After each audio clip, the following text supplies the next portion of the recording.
Thank you for feeding my ego. Who's ready for another panel? Y'all are more ready for the bar. I appreciate the drinking, though. All right, this next one is needed policy. What will the midterms bring? I can tell you what I hope they bring. So our moderator is... this guy also belongs on the Mount Rushmore of the golden age of YouTube. He has over 300 million views. He is a multi-hyphenate, musician, comedian, satirist. Give a warm welcome to the iconic Rucka Ali.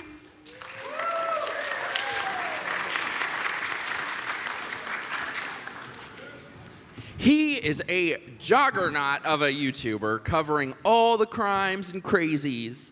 He also produces the Stop K-12 Indoctrination video series for the David Horowitz Freedom Center. In his debates, he has beaten more people than Amber Heard. On a personal note, he is one of the best damn people I know. Welcome, the actual justice warrior, Sean Fitzgerald.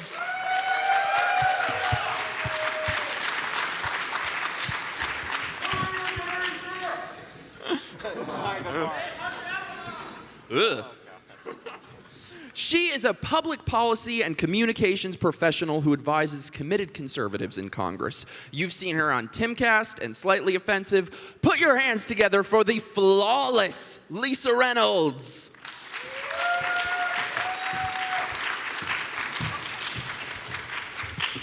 He is a philosophy professor at Georgia State University. You've seen him on Joe Rogan, Reason TV, The Majority Report, and he's the host of Give Them an Argument. Welcome, Ben Burgis!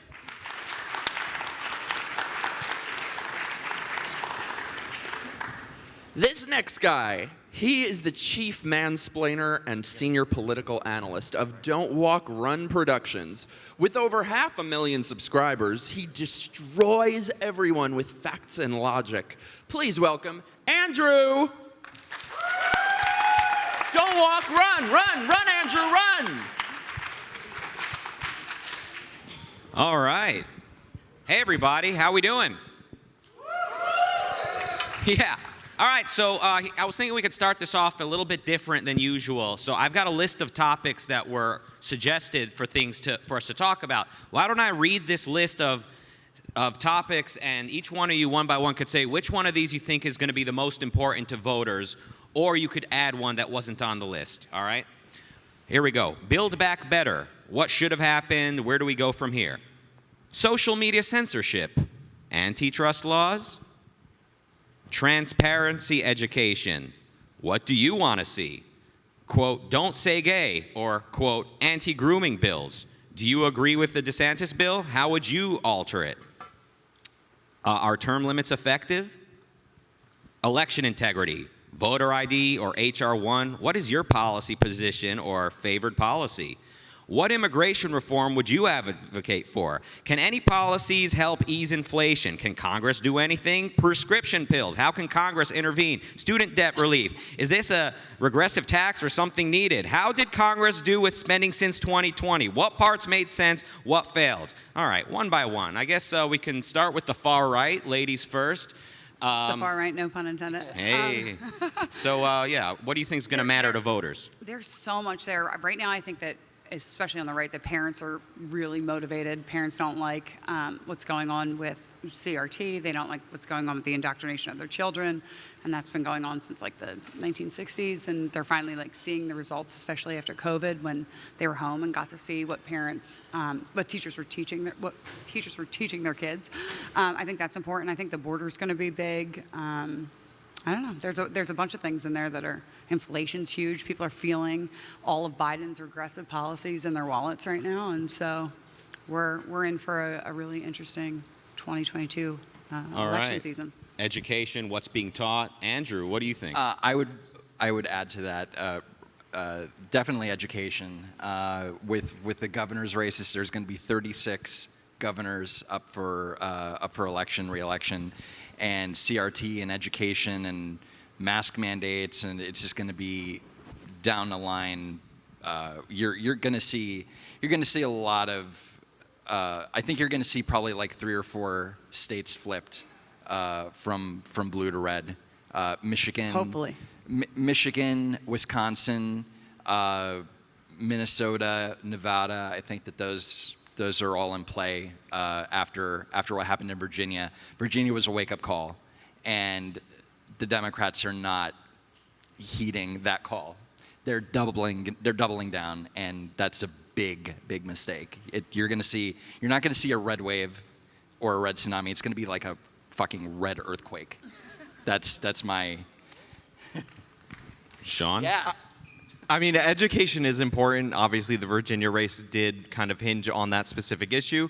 But I would say the one not mentioned is crime. Like in New York City, Eric Adams won the Democratic primary because he was the most tough on crime candidate in New York City. Now, whether or not that panned out when he actually became mayor is something we can discuss later. But crime on the local level is shifting positions and opinions, and the number one voting group that seems to be shifting based on crime is Latinos. So everybody's talking about how all of a sudden Latino Americans are going from solid Democratic voters to kind of acting more like Italians or other Catholic immigrants in the past. So crime is the issue that I would want to get into.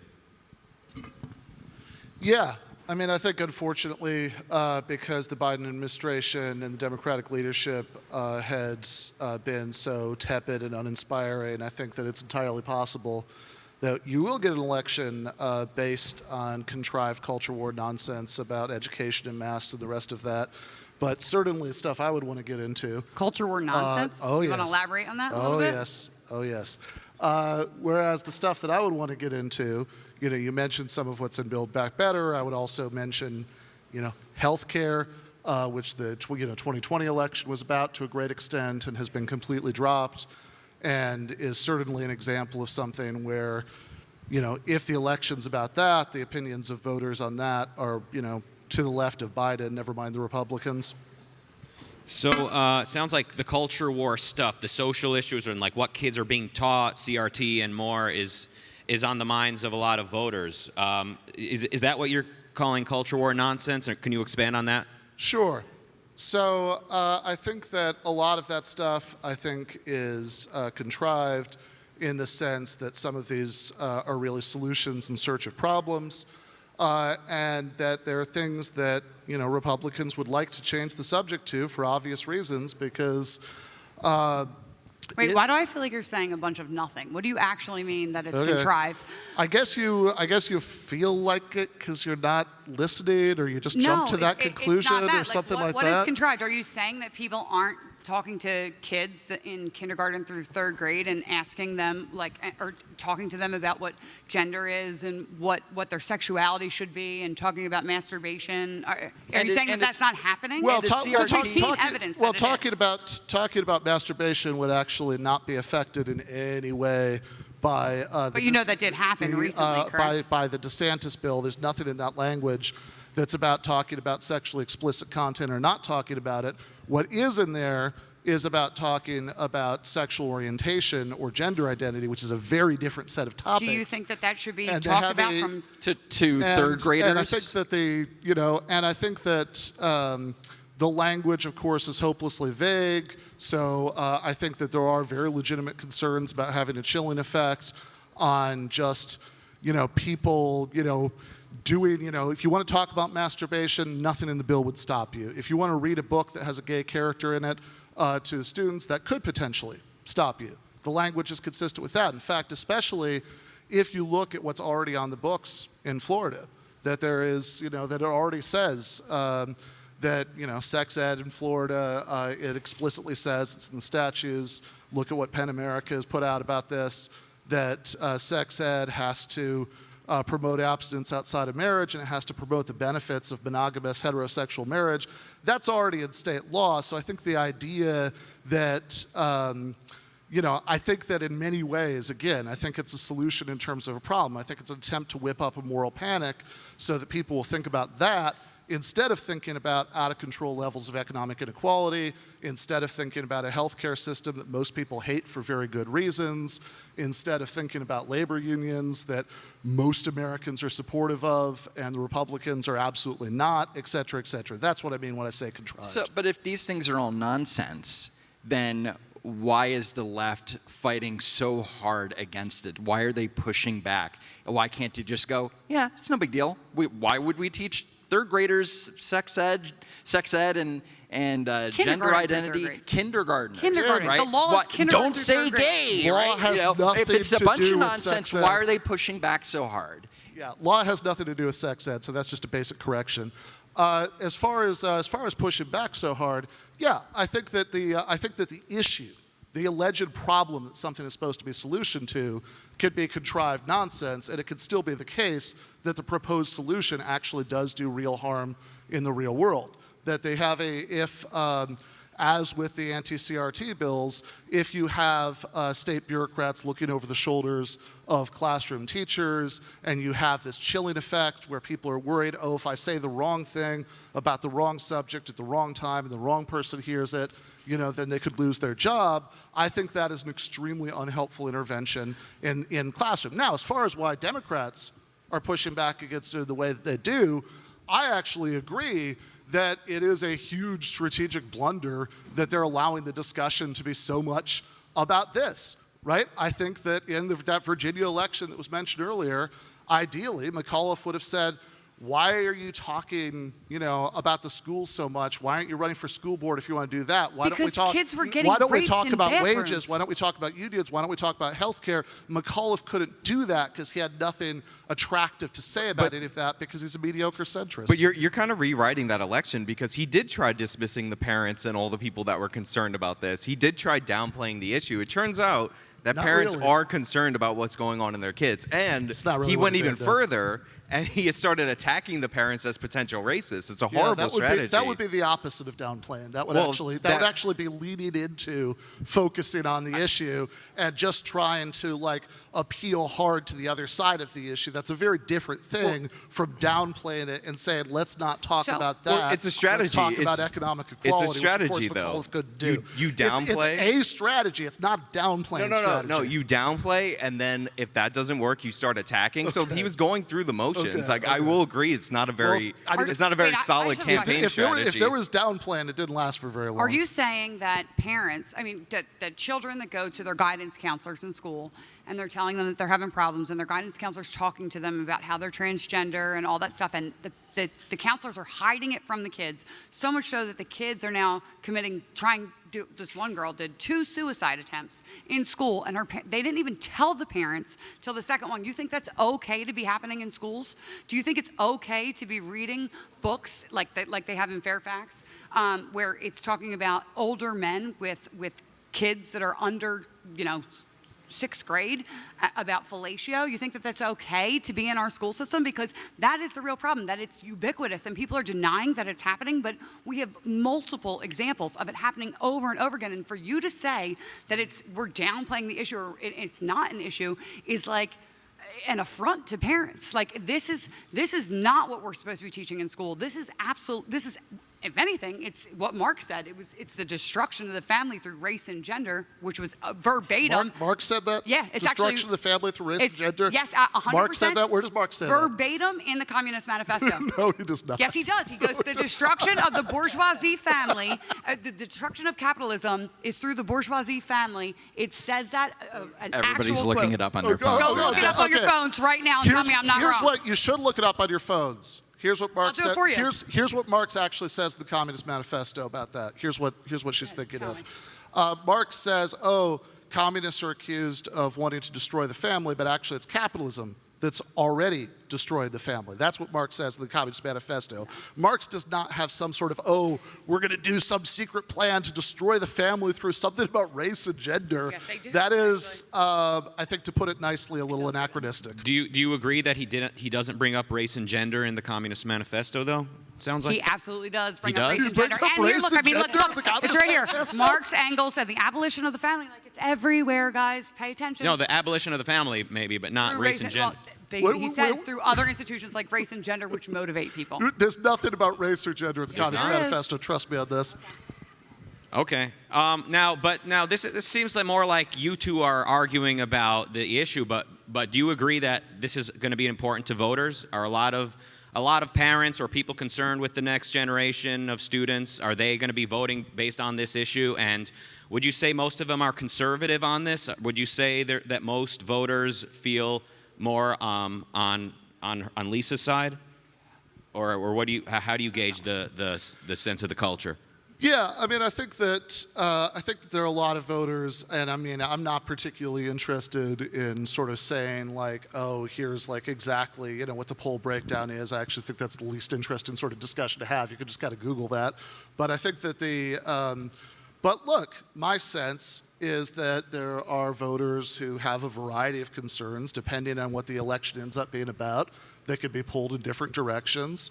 And I don't think that there's anything like unanimity among parents of school-age children on this stuff. But yeah, I think that sure, there is a chunk of parents and there's a chunk of non-parents who could be pulled to vote for Republicans over this if the election is about what, yes, I'm sorry, I do think is a bit of a contrived moral panic where you could find real examples, but I think is blown vastly out of proportion, in terms of prevalence in the school system.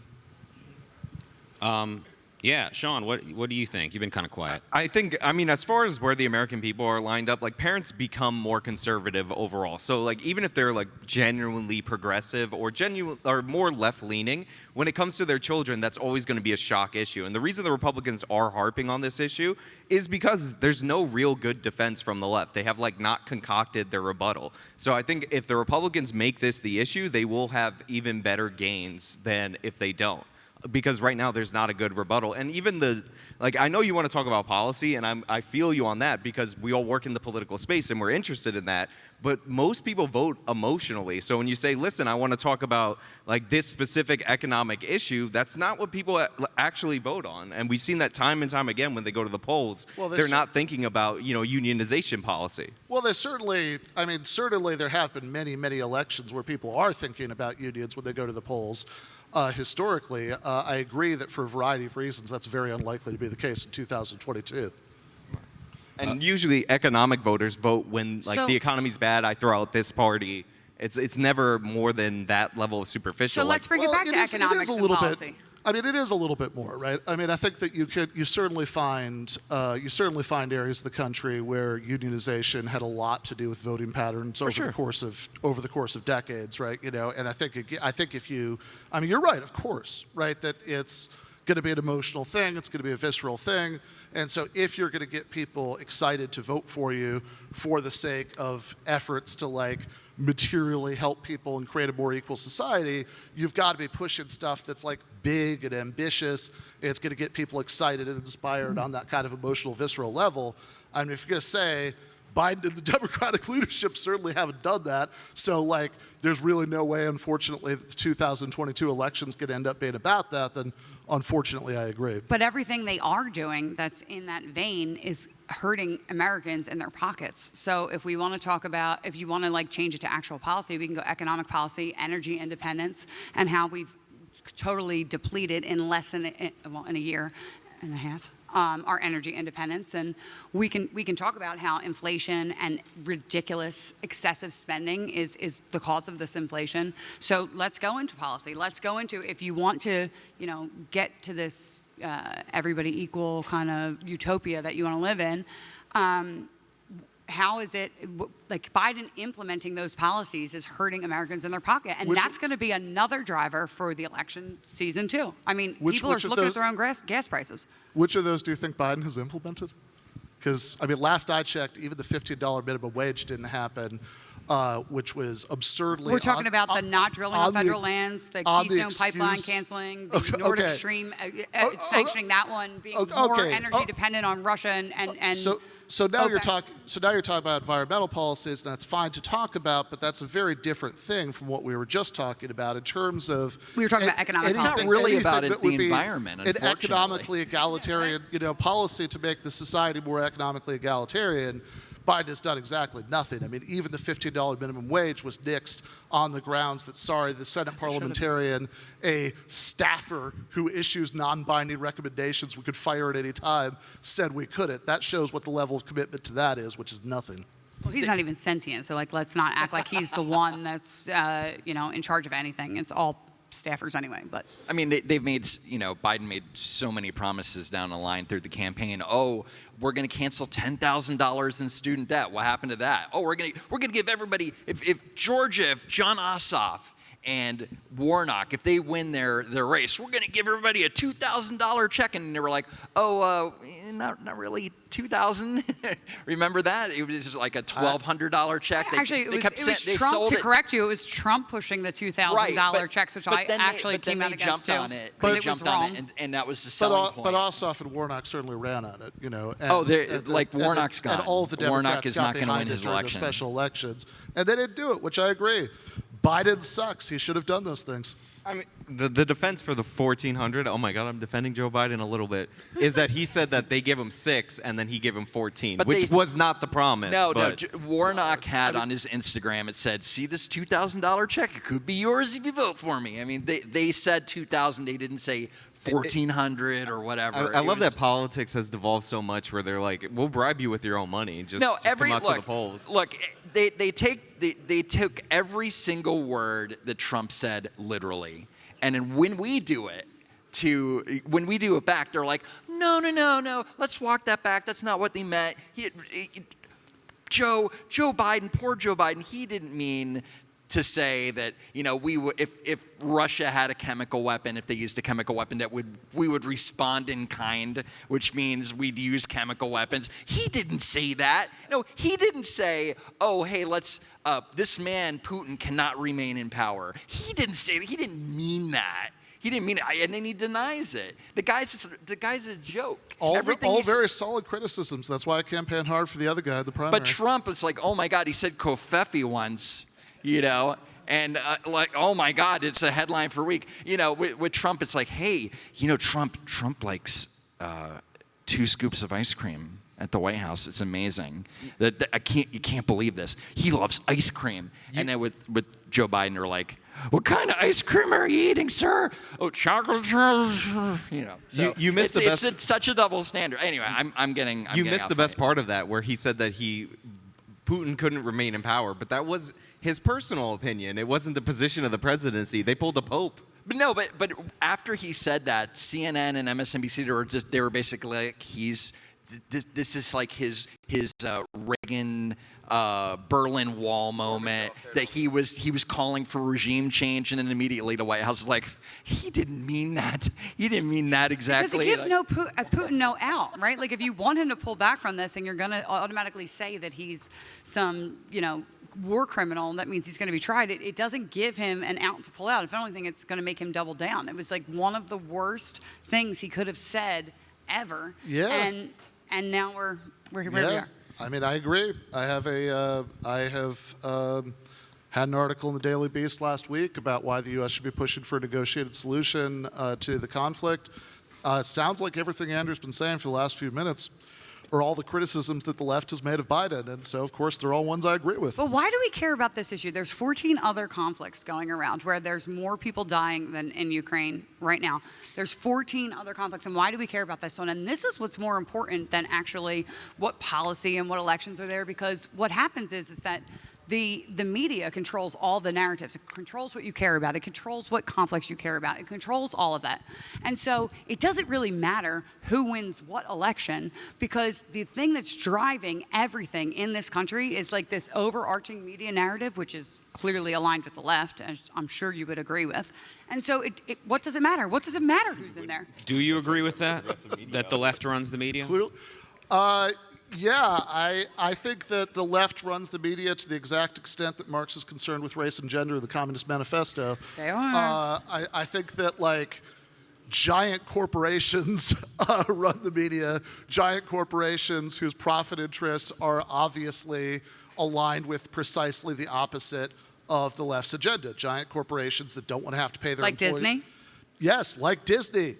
Because again, the reason you don't think so is that you think that this kind of culture war ephemera, you think that that's like the heart of it. But certainly if you think about like the platform Bernie Sanders ran on in 2016 and 2020, how much of that stuff do Disney executives want? They want to pay their workers more money. They want to make it easier for their workers to unionize. Do they want to be taxed to pay for all these expansive social programs? Of course not, right? Again, as Sean pointed out, I don't think the mic picked it up. That might be hypocritical of them. This is indeed why I work for independent left media, Jacobin Magazine, because I do not think that, have meetings that the where they're media pushing is run by the left. If you want to say that the corporate plutocrats who run the media have cultural politics that are more liberal than yours, I'm sure that's true, but I think that's a very different claim. I will also say, like, I don't want to gloss over the Ukraine thing really quickly because, yes, there are conflicts that are more deadly. Yes, there are conflicts that have been ongoing more. Yes, the media portraying this one as, like, the most important conflict is odd, but, like, let's not mistake what is happening here. Russia historically invades its Western neighbors. What we're seeing is that happening. The country that they happen to invade is Ukraine. They used to be a nuclear power after the Soviet Union fell. They gave up their nuclear weapons on the promise that they would have some long-term security, and the fact that that's being broken is a dangerous precedent for the world order going forward. I agree with that, but we also said that we would move. NATO said that they would move no further to. No, so yes. no. See, I don't want to be a Putin apologist up here, and I'll get in trouble. Sean, after you answer the NATO expansion question, I'm really curious what you think the U.S. should do with Russia. Sure, but first, the whole thing about expanding 1 inch eastward, it's just not the case. So if you listen to Gorbachev's interview, and I believe 2014, he explains this clearly, that what they were talking about was the unification of Germany and how the U.S. was not going to expand into Eastern Germany at the time of unification. There was nothing to talk about Poland or any of these other countries at the time because they were part of the Soviet Union. So obviously they weren't going to join NATO. They were in the Warsaw Pact. This is basic, and I'm sorry to say it, it is basic anti-American propaganda that I'm seeing all over the media. It's just not true that that promise was made. And by the way, NATO doesn't really expand in the way that you think. It's not like we say, you get in NATO, we got you. These countries asked to be in NATO. And one of the countries that asked to be in NATO immediately was Poland. One of the things that you could know Poland for, if you don't know anything else about it, is that its nickname during World War II was the Bloodlands. If you live between Germany and Russia, of course you're going to want to join an alliance that protects you from that. And the idea that the Ukrainians should be invaded by the Russians because they wanted to join an alliance. That's not what I said, Sean. Hold on. I'm just putting it out there. I'm not saying you specifically. But the idea that the Ukrainians should be invaded by the Russians because they wanted to join an alliance designed to prevent them from being invaded by the Russians makes no sense. Like, of course you have the right to self-determination. How much does this matter to voters, by the way? Not really nothing, a lot. Actually, No. Ukraine, it doesn't mean anything. But, So, yeah. but our oil independence does, and how it's driving up prices does, and how much we're reliant on Russia and foreign nations for our oil does, and that's where the Ukraine conflict comes in. Yeah. But no, what does matter is our people's wallets, for sure. Right, so people vote so- their wallet. Go ahead, yeah. Yeah, sorry. I did just want to, because I'd asked a question earlier, I did just want to hear the answer, because what Sean thinks the U.S. should be doing, it's not doing in Ukraine. It's actually hard because I do agree that if you start seriously arming the Ukrainians with offensive capabilities, you're going to end up in a situation where that could be seen as an additional aggression, and nobody wants to have a World War III. But the problem is that if you continually allow the Russians to expand, then they're going to see that as maybe an incentive to expand more and more. So we might be squashing a fight right now that's going to be an even bigger and more vicious war in the future. So there's not really a good solution, if I'm being 100% honest. Like, I acknowledge that fully. And this is also not all on Joe Biden. This is years of history among multiple administrations. And it's also Russia's tendency to expand westward because they've been doing that for 500 years. And unless you believe in my time-traveling NATO theory, it's not all due to NATO aggression. What do you think the best case scenario to the end of this conflict is going to be? I don't even know. Like, honestly, maybe, like, if they get some territory and they decide to quit, but I don't think that's going to happen. See, I think ultimately we shouldn't even be doing anything with the U.S. The U.S. should not be 100%. in this conflict at all. Well, Second, the solution to stop the bloodshed is just give the Donbass to Russia. It was theirs anyway. Russian separatists were there. It was basically under Russian control, right? So just give it to them, and if you can negotiate that and say, let's... Donbass? What's that? All of Donbass, so like Mariupol, all of that?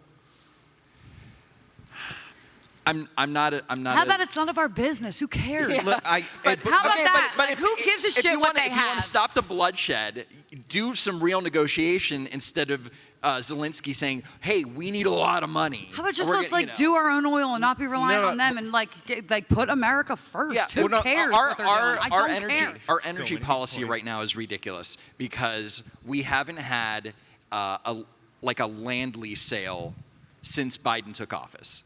And we had an offshore sale, and it was immediately, there was like lawsuits, and the DOJ, they don't care. They're not fighting it. They're not like, no, we really need to sell this offshore property. They're just like, yeah, we're fine. Deb Haaland is just like, I don't care, right? Now, the courts are forcing the Biden administration to go back and sell these land lease for oil and gas. But now they're saying, we're going to up the royalty rate. So, when you pump oil, we need a bigger percentage. They hate oil, they hate fossil fuels, but they're so into taking that extra money if the oil companies say, wait, we'll drill there. Which it's also stifling. Some of these companies are like, we don't have to do this. It's like we're giving too much. We're paying 300 years of carbon tax. Basically, they look at what's being drilled, and then they say, how does this affect the world for 300 years? And they tax these companies that it's ridiculous. It's in the Wall Street Journal. It's an amazing piece. I will say to go back to the Ukraine, but I will make it about oil really quickly. Can we just get out of Ukraine? I agree with you. Like the United States, it doesn't affect the day-to-day lives of every American right now. I mean, there's shocks to the oil market, which, by the way, the U.S. I do think should be pumping more oil. But the idea that a disruption in the global supply chain anywhere doesn't affect prices everywhere is just economically illiterate. I'm not saying that. But as for give them the Donbass, who's giving it? It's not our territory to give. I'm not saying we give it. I'm saying this should be between the Ukraine and Russia. But that's it. But I have a memory that goes back to 2014, and I love you, Andrew, but I got to push back. I have a memory that goes back to 2014 when we were the world was like, okay, well, he took Crimea. I guess we just let him have that kind of. Here's some sanctions or whatever. I'm sure it won't happen again. How long before this problem reoccurs? Why is it our problem? Sanctions don't work anyway. Everybody knows sanctions don't work anyway. Who cares if he takes Crimea? Who really cares? Do you care? Yeah, remember again, how the sanctions were supposed to be a deterrent, and then suddenly oh no, we never said that. Sanctions never deter. I don't want to send American We are not the world police. It is not our problem. When are we a country? We're not even really a country anymore. Why aren't we a country anymore? Because we take all our money and decide we need to solve the world's problems. Can we reinvest that and take the money that we're giving to everybody else and pay attention to us and what's going on here and what's going on our streets and our homeless problem in California and our drug problem and our border problem? Can we just pay? Why are we sending $14 million to the Ukraine border, but we won't send $4 million to our own? Listen, it's insane. I 100% agree. To hear left-wing politicians say, or Democratic politicians to say, because I know you're going to say they're not left-wing, to have them say that the border of Ukraine is sacred when they ignore our border pretty much is ridiculous and absurd. 100% agree. However, historically, ignoring conflicts breaking out on the European continent has not worked out as a good strategy to save American lives in the past. Actually, it has. And on top of that, if we're talking about Iraq or other wars in the Middle East where there's no real strategic advantage, and we're not talking about a nuclear power undermining the precedent of a country being able to disarm, then I would 100% agree with you. But the problem is that the Ukrainians made a deal, and every other country is going to think that the best way to protect themselves from being invaded is to get a nuclear weapon. And that is not in the American strategic interest for everyone to be a nuclear power. And to deny that is just not connected to reality. Don't you understand, though, that the reason that we were so prosperous and successful after World War II is because we were the last country to really get involved, right? The less that we get involved with things, the less that we stay out of it, the better off America is in general. it's true. If we go and focus our stuff back on us and stop worrying about who cares? Who cares if Russia has all of Europe? I don't care. Who cares? I don't. The one guy care. clapping. I mean, to the- okay, maybe. All right, I fine. mean, like, it doesn't matter. I mean, I see your point. I am but being a mean, little that's- extremist it's- right now, it's but like a that's little- not necessarily. But my point is that like we have so many. Like if everybody would just concentrate on their own country and the things that are important to them, and like I said, we're struggling. We have our own problems. We have like this inflation is crazy. Actually, the Russian whatever it is doing ruble is doing better than our own dollar at this point. And you mentioned the border. You know what I mean. Right. And that's a huge issue right now too. Like, what can we do? Back up.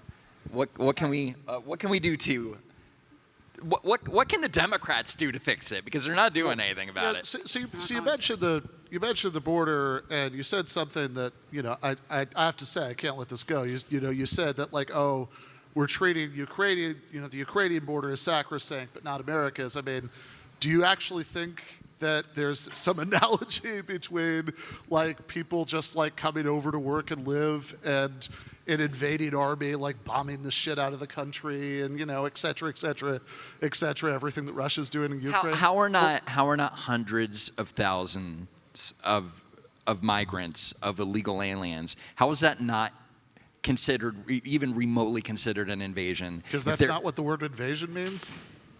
This is. Invasion is when you have an army that comes in to try to absorb a country into another country or to change its government by force of arms. What you're talking about is just people coming in like in the hopes of getting better jobs, right? The Russians are not coming into Ukraine to like see if they can work at Ukrainian restaurants, at Russian restaurants, in Kiev, right? Russians are not coming into to Ukraine just kind of in the hopes that like they won't be noticed and they can live and work there. They're coming into Ukraine to bomb. What about the terrorists coming to bomb over our U.S. cities, to bomb Ukrainian cities, etc. Right? It's been 24 since Shannon. I think that I think that like whatever your views on immigration are, that just seems like that analogy is one that I'm gonna have trouble with. Yeah, I mean, I wouldn't. Would you say voters consider illegal immigration to be akin to a country invading us? That sounds like more like maybe a commentary, but not like how voters maybe look at it. What do you? Yeah, think? how many need to come over? How many what's the number that need to come over before it's like It's the not equivalent a of matter a country? Number. It's They just just not want- what they just invasion want jobs. means. To come over. Like, I mean, it doesn't matter what the number is. The invasion doesn't mean people just peacefully coming over to live and work. Invasion Peacefully, means, the cartels are peacefully taking over California. Invasion means that there's an army that's coming in, like shooting and bombing. Which I think you'd have to agree. So we've is had not terrorists come primarily over. what, We've had cartels coming over. We've had Mexican or Central American immigrants have excessive done in the human United trafficking. States. It has nothing to do with numbers. Now, I understand your point, and I didn't say, to be clear, that the invading Russian army is the same thing as people invading the southern border, if you want to use that like terminology. But it is a problem, and our border of the United States should be more paramount than the border between the Ukraine and the Russians. Now, there are geopolitical reasons that I think are being downplayed on why that territory matters. But I was just making fun of the comment that the Ukrainian border is sacred, or whatever the phrase that they used for it was, because it was kind of absurd from a guy who was running on open borders messaging, even if that was not what he fully intended in terms of policy. Let me ask a question. If a lot of American voters are like fed up with Democrat policies, then what do Republicans have to do to not fuck this up? With time, they're gonna fall out of favor. Like, this is what we have in our country: is somebody gets elected president, their party gets killed in the midterms, and I wouldn't say that they're really like falling out of love with the Democratic policy. Joe Biden won an election based on not being Trump. Like, that was his whole campaign. There wasn't really a lot of policy to that. But again, he's like Obama, who was a way more successful campaigner, won by huge margins. He lost the midterms because people are in a mood right now in this country where they just want to throw the bums out every 2 to 4 years. But even more so with this administration, because it's like Trump had COVID. That was his big thing. That was the crisis that he had the least amount of control over.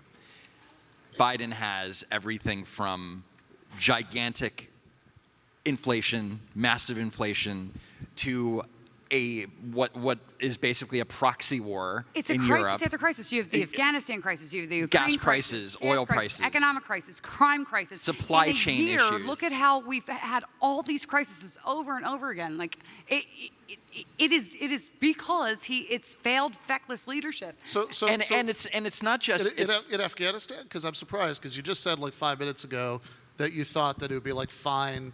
I still think, I absolutely think we should have pulled out. So if you want to know my take on Afghanistan, Okay. if you're going to go there, this is what we should have done. We should have absolutely pulled people out, but we should have waited till the winter, number one, which they were advised to do, but he wanted to do it before that September deadline. But if they waited until the winter and pulled it out when it's hard in the mountainous hills of Afghanistan that to do would that. have bought like a week. I mean, No. As a matter of fact, it wouldn't have. That's not true. Years. there were also 20 years of arming and funding and pouring money into this government. there were in Afghanistan.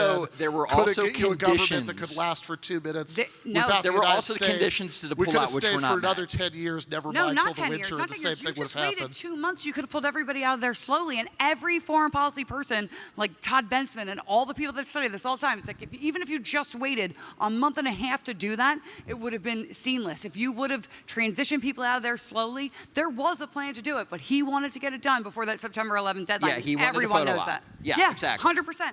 There was a way to do it. Do I think that we should have been there? No. Do I think we should have pulled our people out? Yes. The way that he did it was a complete failure, and everyone knows it.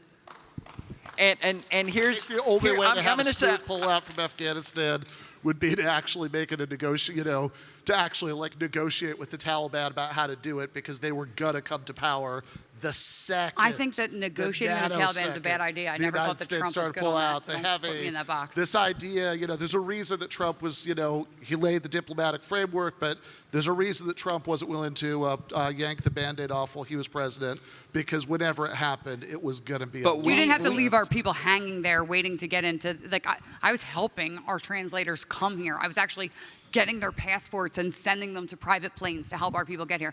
I'm telling you that the way that he did it was completely irresponsible from ground up. It was wrong. And we have a lot of people that did help us, translators and things like that, and they should be here.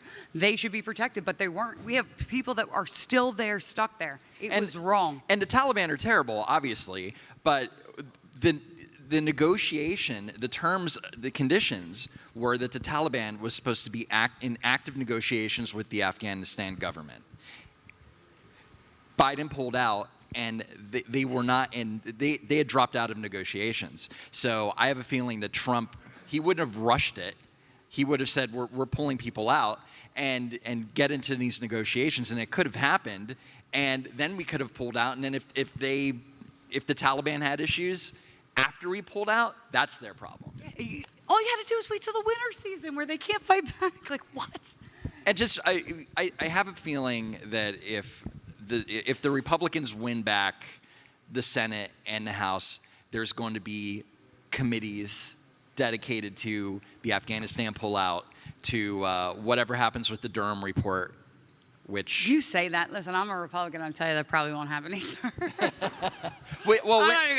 When do you think that Durham is going to come out with with his? I think it's going to mean nothing. Like, all these investigations mean Really? nothing. Yeah. Mm-hmm. I mean, I work for Congress, and there are good members. There really are, like, some that you don't see on TV every day. But in all, like, everybody sucks. They're never gonna do I anything. think I'm more hopeful. I think I'm more hopeful with what's actually the outcome of the Durham report. At the very least, we're definitely going to have better committees than the sleepy the 9/11 Mueller committee? report. I have a question. So I've heard Trump mentioned a few times. He's kind of an elephant in the room in a sense. This is the first election season since he left office.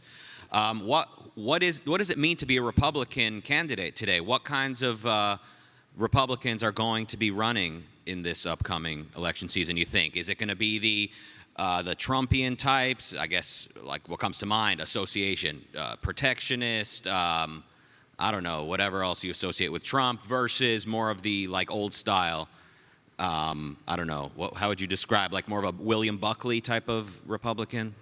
Anyway, what does it mean to be a Republican? It honestly depends on what your district is like, and people always get this confused. People will say, like, oh, people that are, say, in more red states or red counties, and they'll say, oh, you know, these Republican congressmen, they don't do anything. They're not leaders. They're not far right enough. We should just get these rhinos out. But like, the rhinos are in purple districts where their constituents are rhinos, right? And so it depends on actually where you live and what it's going to look like. You're never going to get rid of the Romney types. You're never going to, because that's what his home state looks like. That's what his district looks like. I mean, it really depends on where you live. Now, the places that are right, say like Southeast Texas, is becoming more right, more red meat, more right wing. But and you'll see those go further to the right. But I think that more people are getting to be in that purple zone. So like Pennsylvania, you might see swing more right. Florida, we know, is going to stay right. I just don't think that there is like a Trump Republican. It depends county by county and district by district. Yeah, Sean. I was gonna Trump's.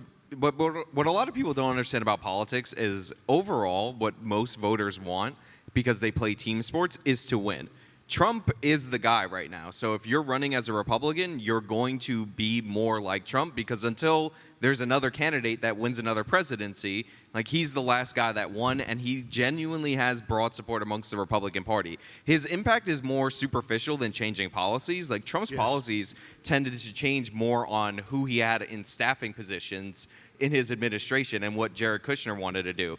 But the way that he fights back, that's what the Republicans have kind of been duplicating and all that. So it's more like he's always been more of a symbolic candidate than somebody who's more policy oriented, which everybody always thought that was a bad thing. They're like, we need like this guy that like knows all the details and all that. But in reality, he just like let his staff do their things. So if you're like genuinely a Republican, then you would get pretty Republican policy from him, because his staffers were doing it. Because again, he's more of a salesman. He's more of a face. He's more there to be a lightning rod to take all the strikes and draw all the attention away. And by the way, the people who need Trump back the most aren't the Republicans. They're the Democrats. They're still trying to run campaigns against him.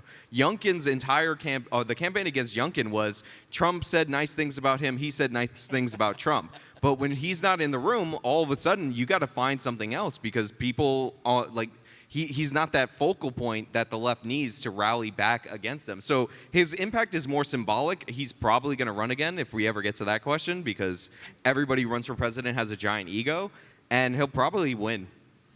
Yeah, unfortunately, I think that's probably right. I definitely want to like circle and underline one of the first things you said, which is that, you know, you asked a minute ago about, you know, Trump Republicans versus, what did you say, like William Like F. versus never Trumpers. Yeah, and I would say that the difference between the two is largely about what's on the packaging, not what's inside the can. That you know, if you look, like a few years ago, Steve Bannon did this debate in Toronto, the Must debate with David Frum, and I thought it was amazing. There was like an hour or something debate, and they never actually got around to disagreeing about policy, because why would they? They're basically Republicans, right?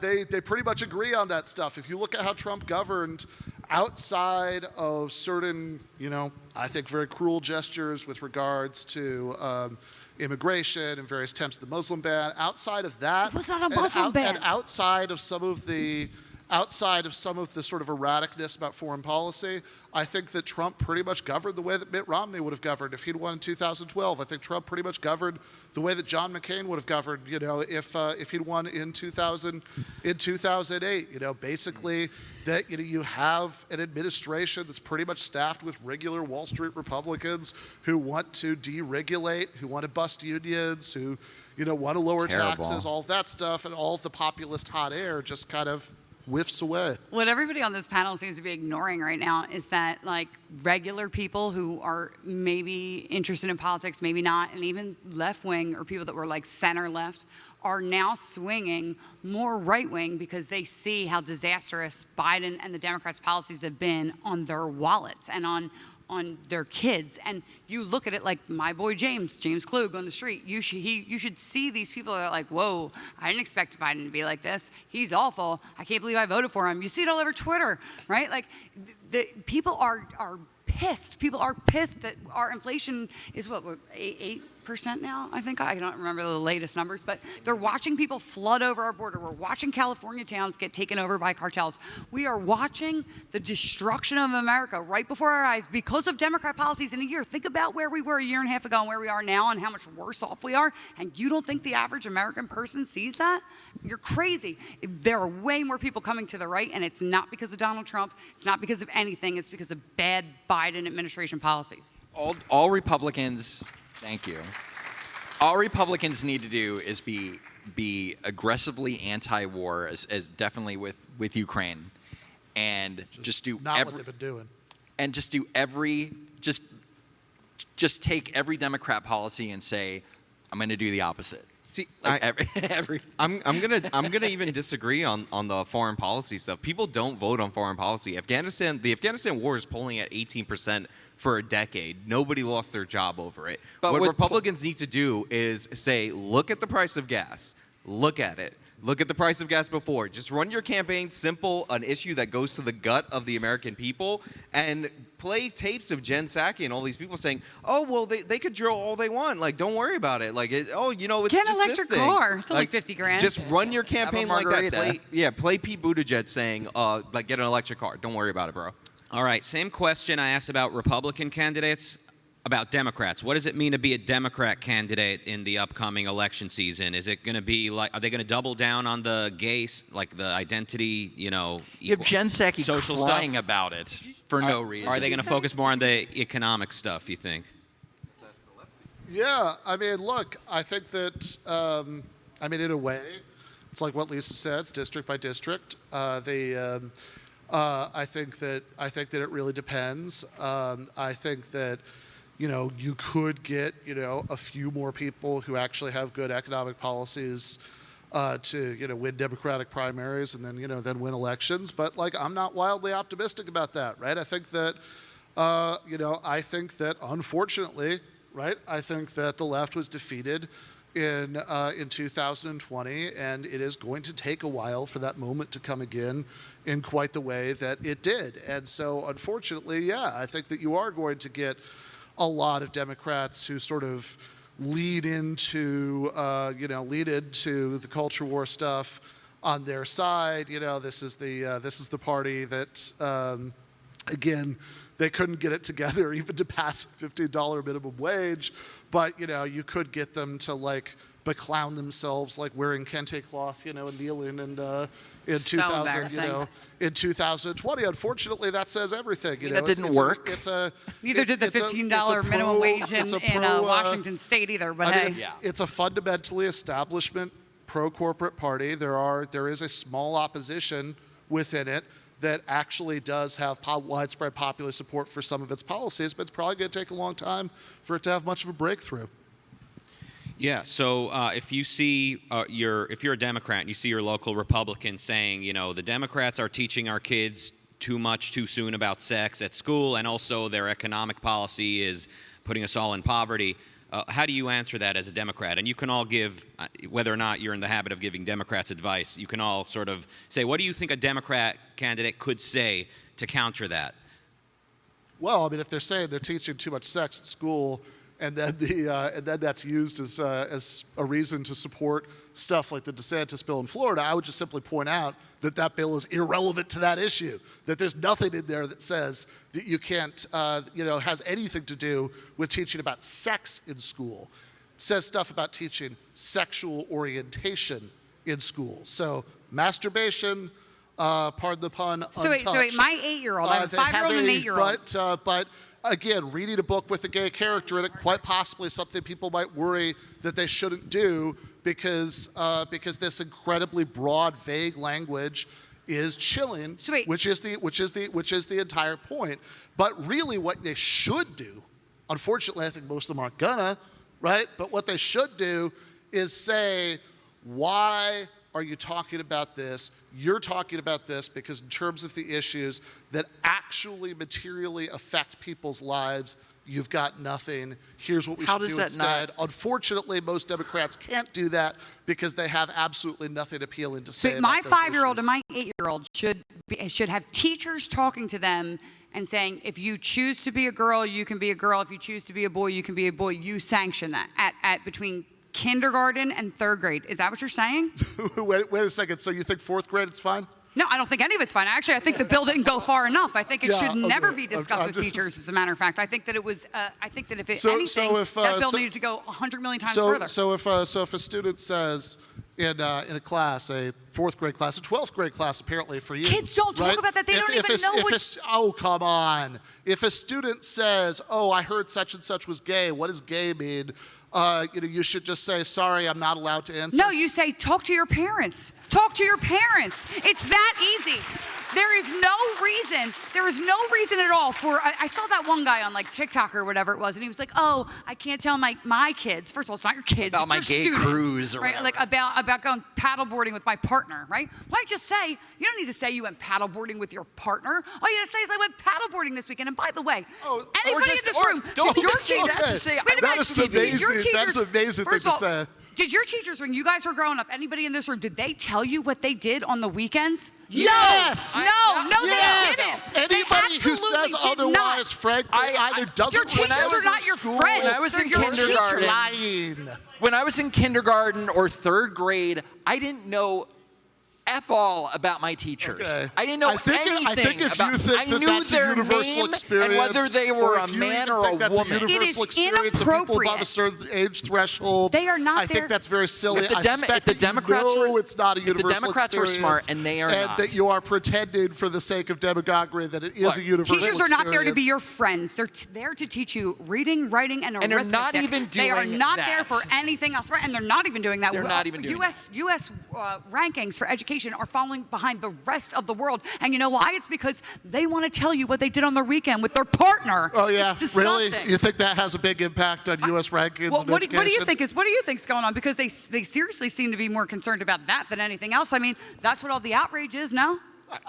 Okay, I do not think that whether some teacher says, as would be very common for any teacher, gay, straight, whatever, It shouldn't that be. like I went paddleboarding, with my wife, husband, whatever, over the weekend. What's a paddleboarding? I think that they have a Like what I think third that- I grader think knows that what they- paddleboarding is? Yes, Well, no, why you're should right. they You're care? right. That would just be completely beyond them. There's no way they could possibly grasp the You concept shouldn't be of telling our kids what they're paddleboarding. doing I on know- the I weekend know you anyway. need to But teach- the I idea need to that teach you this the has alphabet, but anything I'm gonna to teach you about do paddleboarding on a today. statistical level with educational outcomes like the rankings of the United States as opposed to other countries, I've got to say, it's kind of absurd on its face. I doubt you believe that. Hold on. Are you guys telling me that teachers don't sit into the classroom over the weekend until the students come back Monday morning? What?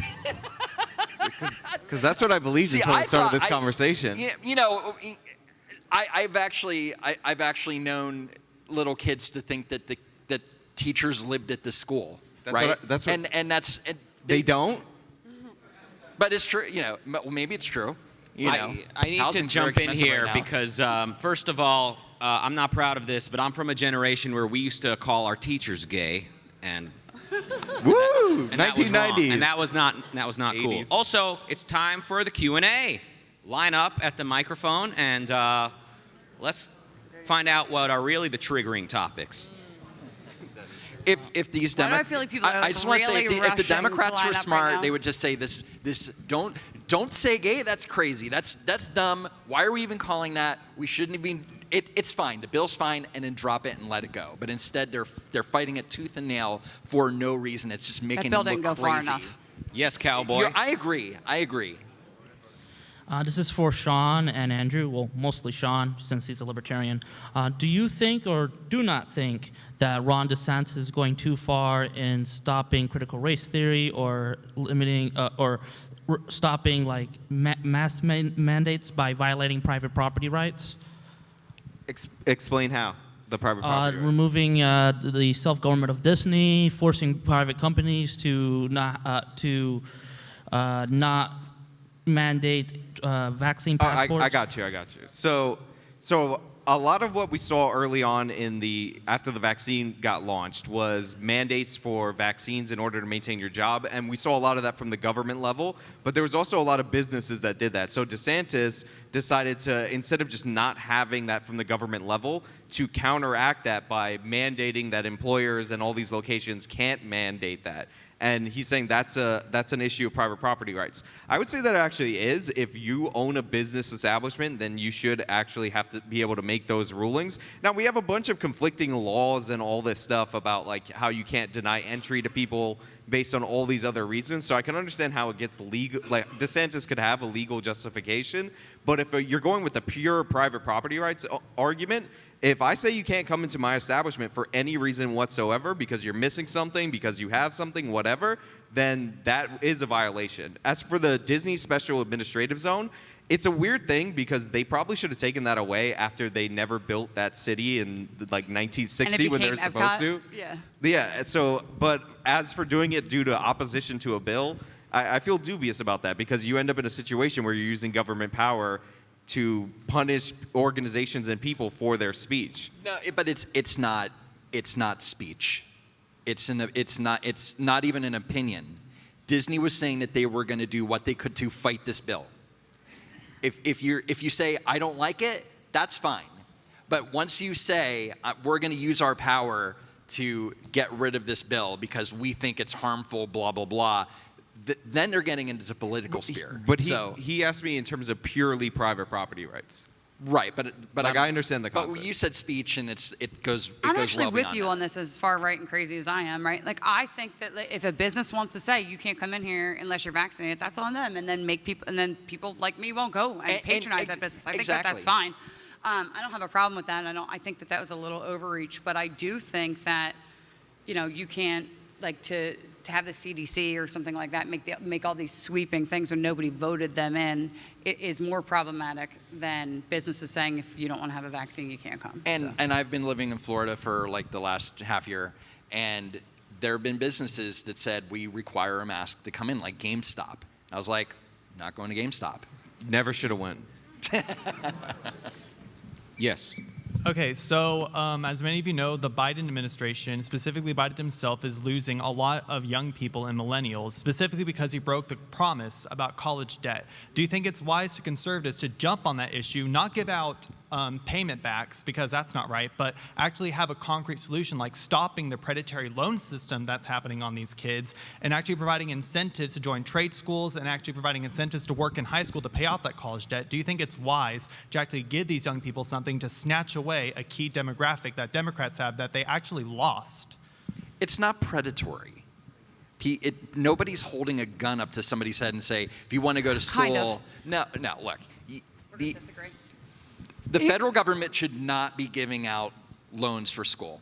Correct. That's where I was going to go. We should not be Full stop. federally backing Okay. loans. And if you go through the history of federally backing loans, you can see how much college tuition has increased exponentially, somewhere to like 700%. Because as soon as they started doing that, they knew that those loans were guaranteed, and they can jack tuition prices up. This is that is 100% a panel on its own, Yes. right? But the federal government, at the very least, I would say, fine, you want this money?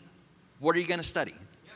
What's your rate of return? It doesn't matter. Even if you choose, you take out a loan, you decide I'm going to take a loan, and you choose to study some horrible thing where you're not going to get a job, or even not even do well, you barely graduate, and then you go off to get a job.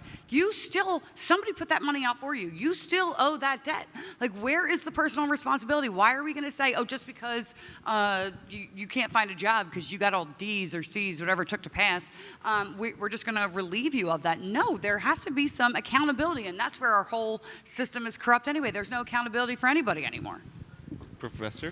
Yeah, I think that the evidence from country to country comparisons, including some, by the way, that kick our ass in those education surveys, apparently because, I don't know, maybe teachers in the Nordic countries never admit to paddle boating. That must be why. In many of those countries, I think it works quite well. The student loan issue doesn't come up because nobody's it's a homogeneous charged society. Tuition to go to college, because this is something that is a basic human good that you should be able to get just for a person, just like K-12, just like it would be unreasonable to charge tuition for somebody to go to high school.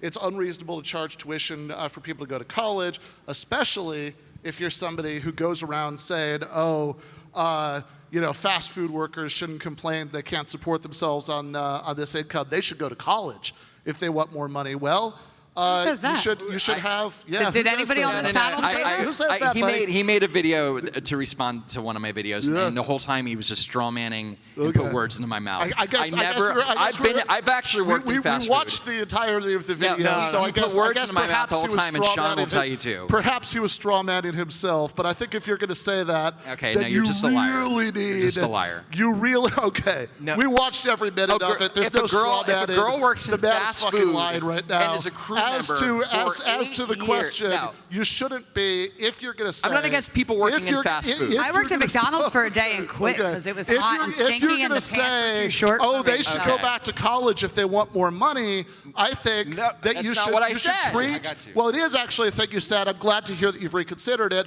But if you're going to say that, you should not be shaking people down for large amounts of money or any amounts of money to go to college. You should pay for it through progressive taxation, the way that countries like Finland that has the best education system in the entire planet do, and that would be better all around, and that way this would be a non-issue. To be clear, Andrew. These are absolutely rights. People who think the only real rights are negative rights That's me. do not have a good argument. That's me. Here for negative rights, guys. To be clear, Andrew was playing the clip of the girl saying not everybody could go to college. He didn't tell her to go to school. That's ridiculous. Well, what he Thank did you, say, so I think that he said didn't need to answer the next offers question, tuition but you're just He did. Okay, so did you not say that she wanted time off? She should have become a manager. What I was saying was It's a that different if you question, want, yeah, Okay, but I mean, like, if he's going to play dumb about Guys, this what is getting he was boring, and trying we've got to a really suggest big there line here. in that video, I think that you have to bring some of this other stuff in, because I think if you want to look at in context, is he just making this non sequitur factual point that she, that she would have had this way of going to college, or is he suggesting that, in fact, he says at one point in the video, if she'd just gone to college instead of getting knocked up, then then she wouldn't be having this problem. what I said They were was that she got knocked up. So we and can't that's talk why about she didn't abstinence go in to schools college. anymore. That's Okay. okay. You should All right, focus on that. I'm instead of sorry. this other thing Sounds about like sexual to be orientation. continued on YouTube, I hope. All right, go. Sorry And about that. Odyssey, by the way. All right, this is going to be a question for Sean specifically. Everybody's discussing wow. inconsequential topics like economics and education. Don't you think the real front runner, the person that talks about quality YouTube content like saving the real, is going to be the actual issue on voters' minds? Yes. Listen, this man is 100% right. There is a show on Warner Brothers. It's being canceled June 3rd. It's the 4th knockoff of The View. It's called The Real. Everybody use #SaveTheReal. Yes. Agreed, because I like that spicy content. Hi, this is for Sean, but it kind of is a little more relevant to this discussion on midterms and whatnot. I'm a young guy. I'm kind of looking towards the future and wanting to move places. But there's, and I've heard some of you guys speak about this before, there's this ongoing phenomenon where there's all these refugee Californians kind of crossing state lines and moving to other states and, en masse. I'm kind of concerned looking towards the future, and maybe this doesn't affect this midterm, maybe, but there's a lot of people moving, say here in Texas, and how do I, as a young guy, or older people, or millennials looking to move places, trying to find money anywhere to get a house, how do you know that where you're moving, the last bastions of freedom and security, how do you know these places aren't just going to turn to shit? It's like we're invading them. Can I say a quick thing? I think the people leaving California are probably more likely to vote Republican. You say that, and then they get here, and they're like doing town halls I'm with not us, saying and I'm they're not saying how we need to everybody, take away guns. but they left for a reason. They left for certain reasons, and theoretically they would vote against us. There's people who have moved from California over the years to places like Austin, Texas for the weather. They're typically very Democratic. But if you look at the breakdown of Robert Francis O'Rourke versus Ted Cruz's Senate race, what you would find out is had only native-born Texans voted in that election, Robert would have won and beat Ted Cruz in the Senate race. So yes, he is right. The red people are moving to the red states and they're voting with their feet. So I was talking more about COVID. You know, like people even leaving because of COVID, not for the weather necessarily. Right. I'm You know, just not saying strictly for the there's weather. certain instances of Democrats moving to Austin, and then they're like, it's similar weather or whatever. It's fine. it's not. But It most of the sucks out here. time, Yeah, but we have the same most- thing. We have the same thing down on the Gulf Coast, and like we'll hold town halls, and they'll say, "Well, I'm from California. I moved here 3 years ago, and you know, we don't want these. We don't want like these gun laws. We want gun restrictions or whatever." And they'll stand up and say that, and we're like, "Well, then go back to California. Go. See ya." Look, there's always isolated instances, but the overall trend is what it is. O'Rourke would be the senator from Texas if not for people moving from other states. Interesting. So Ron DeSantis has proven that Republicans can push legislation, push towards something with great success. What other issues, other than the gender ideology that he's outlawing, what other legislation could Republicans push towards, and what other legislation could libertarians or Democrats push towards that wouldn't alienate people on the opposite sides? Well, you can't say energy, but that was where I was going to go before that. But energy, manufacturing, everything that's going to bring back jobs here. People forget that, like, you can go back to just the Civil War, right? Where who won the war? The people that had the means of production. Where's all the means of production now? It's not here. It's China, right? And so we're going to be vulnerable unless we bring back our energy independence, our manufacturing. If we get rid of all these things that undermine what it means to make America successful. So, I mean, I think that's where we should start. Anyone else, or should we go? All right, go ahead. Hey, you guys. So my question is, in 2017, there was 6 million users on Coinbase, out of which only 1,000 reported cryptocurrencies on their tax returns, at which point the IRS sued Coinbase and got a list of 13,000 names.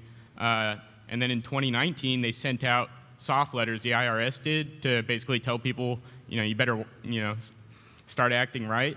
And not a lot of people did. And so over the years, there's been this crescendo to the IRS implementing just like a massive wave of audits for crypto owners. And so my question is, it probably won't be on this election cycle, but very soon I feel like there's going to be a lot of like scared, pissed off crypto owners that have a massive pool of wealth that could influence politics. How do you see that playing out? All I can say is hopefully. I mean, they've been weaponizing the IRS forever now, so hopefully that does happen. Hopefully people get pissed off and we say get rid of it, do a flat tax. I mean, I think people hate the IRS, and for good reason. The IRS collects more information on you than any of our intelligence agencies, and you just turn it over willingly. As for the Coinbase thing in particular, I mean, what was the number you gave? 13,000 names? They sued them for all the names they got, 13,000. Yeah, that may not be enough to like win an election. And honestly, I don't know anything about like crypto or what it's going to be worth or anything like that. I try not to like put money in things I don't understand. But yeah, people hate stories about the IRS. I think that $600 side hustle reporting restriction is going to piss a lot of people off. But do they even know that came in the Build Back Better plan or after that? I forgot when they added that. Like, so I don't know if that issue, it pisses people off because it's the IRS. But I don't know if you could tie that. Like, you can't staple that on Joe Biden's forehead. People feel like they could staple gas prices on his forehead. So I'm not sure what the impact would be. Yeah, I mean, if the idea is that people just weren't reporting this income at all, I don't know what the flat tax is going to do about that. I mean, they're not going to pay that either. I do think that many people are very irritated, and rightly so, by the IRS. I think it's a ridiculous thing that you have this like stressful process where you have to, by a certain deadline, report back to the government information that you're just copying from government forms, even if you have a very simple tax return, even if you just got a W-2. But I think that there too, I think that Nordic social democracies, a lot of them do it much better. In Sweden, many taxpayers literally just get a text message from their revenue service saying, this is how much we've calculated It's like comparing you apples to owe, oranges. and you can say yes, and that's it. That's doing your return. H&R Block and Intuit, which is the company that owned TurboTax, have lobbied against efforts to implement a system like this in here. And many conservatives don't like the idea of implementing that. Many people like Grover Norquist don't like that idea because they want taxes to be painful to, remind people to hate it. But, I think that's the way we should go. I agree with making it painful. I pay all my taxes in one chunk in April just so I could feel the pain in my heart when I do it.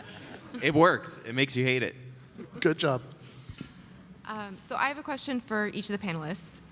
So I heard that Better Discourse was supposed to be Get closer to the microphone. Sorry. So I heard Better Discourse was supposed to be a conference where left and right kind of came together and celebrated being friends. So I have a question for each of you. I'd love to hear one opinion you hold that you think someone on the other side of the aisle would agree with. I didn't hear that last part. I would love to hear one opinion each of you hold that you think someone on the other side of the aisle from you would agree with. We just agree we hate the IRS.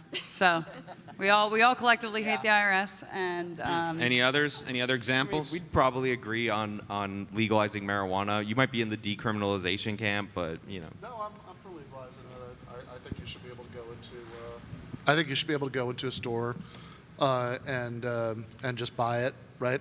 Hell, I'd be in favor of having state weed stores like the state liquor store in New Hampshire. you ruined it. Now we gotta break up. Hey, people from other states drive into New Hampshire to buy liquor there because they have huge stores, a great selection, and it's cheap because they exempt it from sales tax. So, I don't know. I think you should learn to love state liquor stores. All right. No other examples? Oh, well, I think there was one earlier. I think that it's not everybody here, but, I think some of the people over there, did seem to be in favor of backing off anything that would start World War III. Yeah. And I hope that that's something that lots of people. I think we're all anti-war up here. Yeah, I think we're all I very think they much should put that anti-war. on the poster. Better Discourse 4. We're against thermonuclear warfare. Well, Anti-war, unfortunately, right anti-IRS. now, if you look at the polls, that is a very controversial position. Yeah. So legalize weed and don't go to nuclear war sounds like what brings And us get all rid of here. the IRS. Well, Although, think about how good the weed would be with all that radiation involved. That's something to consider. Okay, I can go. So I was just wondering, as far as it appears to me that a lot of these media corporations tend to be more left-leaning, and I was just wondering if there's anything that maybe like the more free speech right-wing people can start to do in order to try to start their own cultural narratives in order to try to facilitate more free speech and that kind of a thing. well, that's what we're trying to do with Twitter, right? Twitter's supposed to be this bastion of free speech, and instead, conservatives and Republicans are just constantly shadow banned, constantly suspended for talking about. It's already happening. Look at all the Daily Wire's doing right now. They're coming out with children's content and Right, but razors so and much of whatever. it is like subscription stuff. But as far as getting fighting the left mainstream news narrative is to just basically go after it and say it's wrong. The problem is, though, is that the right is always are reactive. So the left puts out this narrative, and all we do is make videos about how they're wrong, and we're never it's always like, oh, they said this, and this is why it's wrong, and we're not leading anything, and we can't because they're so big. So we're constantly on the defensive. It's constantly you're making YouTube videos, all of you up here, or not you, but you're making YouTube videos on how the left and the media has been wrong and has been reporting things wrong. We're never offensive. What would conservatives advocate for if they weren't busy fighting the left? I don't know. I haven't been in that position for a very long time. I think that if we just champion our values and get people to understand that there has to be some order and there has to be some responsibility in your life and go for what the policies that actually make our country better, which we've seen in the last 4 years, and now we're seeing the destruction of it. So if we just highlight the destruction that we've been seeing for the last year, then we should be all right. I would say, we've heard the things about building your own social media and all that. It turns out a bunch of people tried that. They ended up getting shut down. So I think, the only solution, and I think all of us can do this, is you have to start a really good payment processing company then use that money to start an electric car company, and then you can buy a social media company and hopefully maybe institute some form of free speech. I'm hoping he gets it done. And also go to Mars. But now the government's coming after him. Not that they don't have a little reason with his China and his low orbit space and what the information he's given to China. But other than that, like, they're coming after him now. Now all of a sudden he's under investigation again. He's a supervillain. It's also important for a lot of conservatives to make sure that they can exist on the public forum and not retreat to these alternative spaces. I see a lot of people who get banned on like a principle or on a stand that's not worth anything, and it's like you can't do anything if you don't keep yourself in the arena. So like Andrew makes really good content, in my opinion, not in Ben's opinion, but in my opinion. But Andrew's very workable. It's going to take a lot for him to get banned. But look at what Savannah, who's just up here, got banned. I'm not for. edgy. We got one question in 1 minute. What you got? Yeah, it's cool. This was more of a personal question for my political curiosity, but Ben, you consider yourself a socialist, correct? Yes. If we were to implement socialism here in America, how would we avoid the slide towards tyranny where it ends up becoming the same old wolf in different sheep's clothing the way we've seen in the 20th century up till now? Yeah, well, I'd say that you have exactly 0 examples of democratic socialism becoming tyranny. I think that you have exactly one ambiguous example of something Never like been that, done right. which would be the Russian Revolution. So if you believe that the Bolsheviks, originally, were super democratic, which a lot of other people on the left would really disagree with, then that would be the exact one. But certainly the sort of road to socialism that I would advocate, democratic road to socialism, where you start with social democracy, a la the Nordic states, Finland, Norway, Sweden, etc., and then go beyond that. I think that's actually a great expansion of democracy. I think that we were just talking about free speech. Well, what's the issue with free speech? Well, one, you have all private corporations that could do whatever they want. They have no constitutional limitations. They get to decide what content is allowed and what isn't, instead of treating social media like the public square that it is and treating it as a public utility. And two, if people are worried that they tweet the wrong thing and they're going to get fired, you know what a solution to that is? Unions. That they have not letting people just get fired without due process because they're at an at-will workplace like most Americans work at. So I think that the things that the left, the democratic socialist left, want actually considerably increased freedom. And yes, long-term, the Beyond Sweden horizon is extending democracy into the workplace. And no, I don't think having more democracy is somehow going to turn into tyranny. I think that it's going to effectively curb corporate tyranny. So nobody in a union has been fired over their social media accounts. Is that what they're saying? That the unions completely protected these people? Okay. This could be another that is an interesting example of listening. What I said is that if you have a union, you can't just be fired with no due process. They have that's what a union does. One of the things that a union does, the terms of the union contract is a process. It's like never get fired. It's Look like at the post office. the claim is not nobody's ever been fired. The claim what you were is saying that it makes was it that harder social- to fire people. You need due process. It's like being a maid guy So, like, in the that's what they mafia. do for the can post still office. whack you, but they need to sit down and a good reason. You want to know real quick, you don't want to know why your delivery sucks for the post office? It's because you get bad people in there that they can't fire. You know what they do? They say, you're not delivering mail, and you're not doing your route, and you're not doing anything. So they fire you. And so the union comes in, and they have to hold that position open for 90 days. They're not allowed to hire somebody else. After all the arbitration process happens, where you still have no carrier for 90 days, then they say, you know what? You shouldn't have been fired anyway. They come back, they continue to be a shitty employee, and the cycle starts over. It happens like that in the VA. It happens like that everywhere. You cannot get rid of. Yeah, you don't actually have a higher rate of mail delivery problems in USPS than you do with FedEx statistically.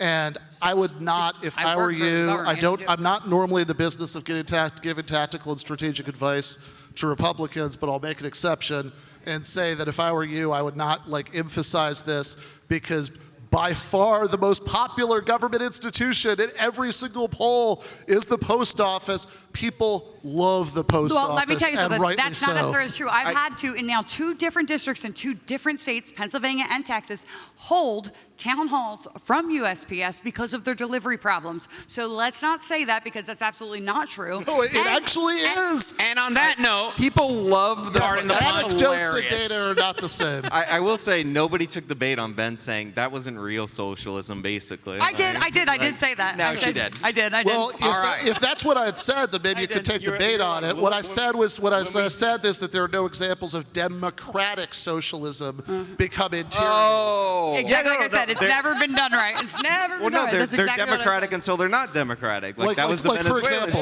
strategy. Okay. hey, and on Blame in this, Venezuela on socialism. We're It's getting historically the and nod that we gotta economically go. illiterate. Venezuela Goodbye, has a smaller everybody. public sector than France. I And on know that, this is a everyone zombie shut the lie on fuck the up. right, The panel's but it over. is a Everybody, lie. thank you. One more panel. Give it up for all of our panelists here today.